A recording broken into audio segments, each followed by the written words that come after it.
Today, I'm going to show you exactly how to use a PDF sewing pattern. If you've ever downloaded a sewing pattern and thought, Okay, now what? you're in the right place. Going from a digital file to something you can actually use can feel surprisingly overwhelming. How do you print it correctly? How do all of these pages become one pattern? And what do all of those lines and symbols even mean? The good news is that a sewing pattern isn't just a collection of shapes. It's a roadmap for your project. It gives you the exact pieces to cut out, placement guides, important markings, and other details that would be difficult to measure or recreate accurately every time. Once you know how to use it, it makes sewing easier, not harder. In this video, I'll be demonstrating everything using bags and accessory patterns, since that's what I design and sew. Most of the concepts you'll learn apply to PDF patterns in general, but every designer is different and different projects require different things. So you may come across markings or techniques that aren't covered in this video. But by the end of this video, you'll know exactly how to print your pattern correctly, assemble it, understand what you're looking at, and use it with confidence. I've broken everything down into 4 simple sections: printing your pattern, assembling it, understanding the pattern itself, and finally, how to actually use your pattern. Hi, I'm Victoria, and I help you sew practical, stylish accessories that are ready for real life and real adventures. Let's start by printing your pattern correctly, because if your pattern doesn't print at the right size, nothing else will be the right size either. Once you've downloaded your pattern, open the PDF and scroll down until you reach the first actual pattern page. On my patterns, you'll first see the cover page, followed by the illustrated instructions, and then the pattern pages themselves. Other designers may organize theirs a little differently, but before printing anything else, find the page with the test square. The test square is simply a way to verify that your printer is printing the pattern at the correct scale. Print only that page first, making sure your printer is set to 100% or actual size. Don't use fit to page or any other scaling options, or else your pattern pieces won't print at the correct size. Once printed, cut out the test square and measure it with a ruler. My test square includes both metric and imperial measurements, so I'll be cutting out the 3-inch square, but you can easily cut and measure the 7-centimeter square if that's easier for you. Just make sure you're cutting along the outline of the measurement you're checking. If the test square measures correctly, you're ready to print the rest of your pattern pages using the same settings. If you prefer, it can be helpful to print them on cardstock instead of regular paper. It's completely optional,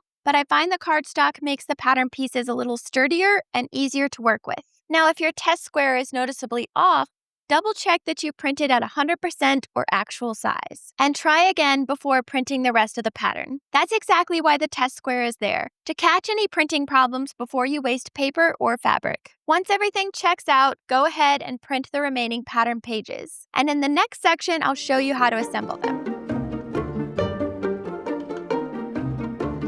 Now that your pattern is printed, it's time to cut it out and, if needed, assemble it. If your pattern fits on a single page, like my cord wrap pattern, this step is easy. Simply cut around the outside of the pattern along the solid outer line, and your pattern piece is ready to use. Larger patterns work the same way, they just have one extra step. In this example, the main body of my simple boxed purse pattern spans 6 pages. Just like before, start by cutting around the outside of the pattern along the solid line. When you reach one of the page borders with an alignment triangle, simply continue cutting along that page border until you've finished cutting out that portion of the pattern piece. Then repeat the same process until you've cut out all of the pattern pages for that piece. Once everything is cut out, it's time to assemble the pattern. Start by laying the pages out according to the pattern key. Think of it like putting together a puzzle. You're simply matching each page to the diagram until the full pattern piece comes together. You'll notice that each page is labeled, which makes it much easier to see which pages belong to each pattern piece. Some patterns may include notes like continues on pages 5 and 6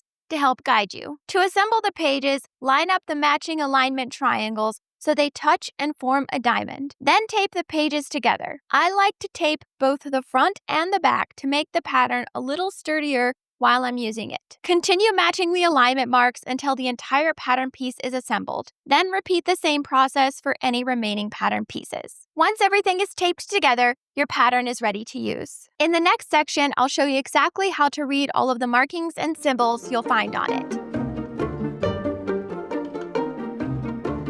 Now that your pattern is assembled, Let's talk about how to actually read it. Before we get started, it's worth mentioning that this isn't every pattern marking you'll ever see. Different designers use different symbols, especially when it comes to bag and accessory patterns. That's why it's important to always check the pattern key first, even if you've used PDF patterns before. Think of the pattern key as a legend on a map. It tells you exactly what each line, symbol, and marking means for that particular pattern. Most patterns start with a few basic pieces of information. First, you'll usually see a cover page with fabric estimates and general guidelines. On the pattern piece itself, you'll typically see the pattern name, like main body or strap. If a pattern spans multiple pages, you'll often see those pages labeled individually so you know they all belong to the same piece. You'll also usually see how many pieces to cut. For example, this pattern says cut 2, one from the outer fabric and one from the lining. That way, you'll know exactly how many of each piece you'll need. Some patterns also include the overall dimensions of the piece. These aren't the finished dimensions of your project. They're simply there to help you visualize how much fabric you'll need before you get started. We've already talked about the page alignment marks,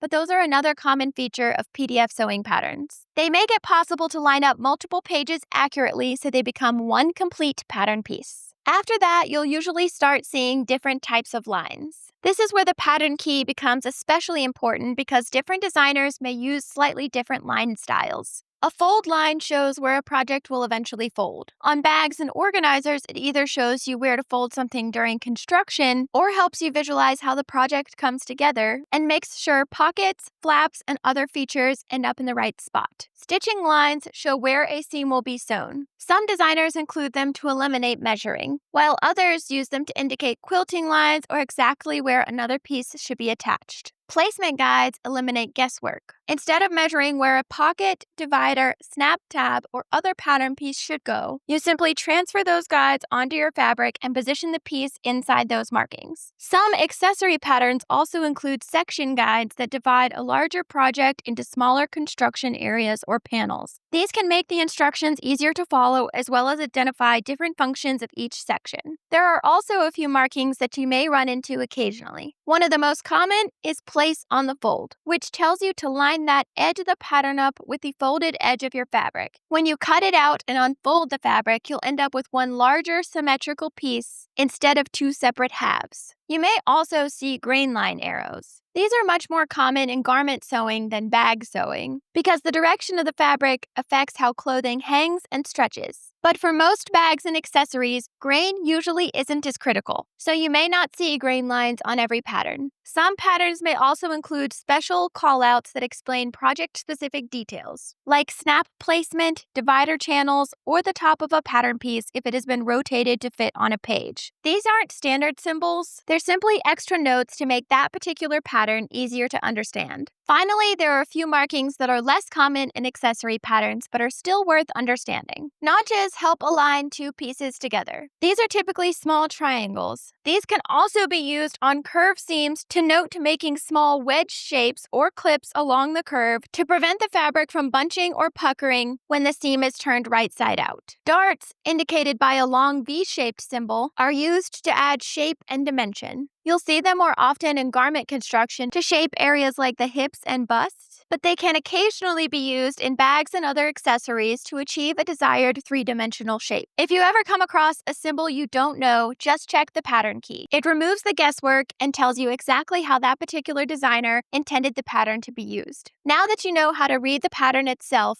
we'll look at how to actually use the pattern. But before we get into that, I want to quickly tell you about my sewing measurement guide. It's designed to take the overwhelm out of all things measurement related. Instead of wondering what all these different rulers are for, what a jelly roll or fabric bolt actually is, which marking tool you should buy, or trying to remember measurements and conversions, this guide brings everything together in one beginner-friendly resource. It includes measurement charts, printable rulers and templates, conversion charts, visual diagrams, and clear explanations that make those everyday sewing concepts finally make sense. And even after you've been sewing for a while, it becomes a handy resource you'll find yourself coming back to again and again instead of searching for the answer every time you need it. If that sounds like something that would make sewing a little less overwhelming, you can find it via the QR code on screen or linked in the description below. Now let's talk about using the pattern.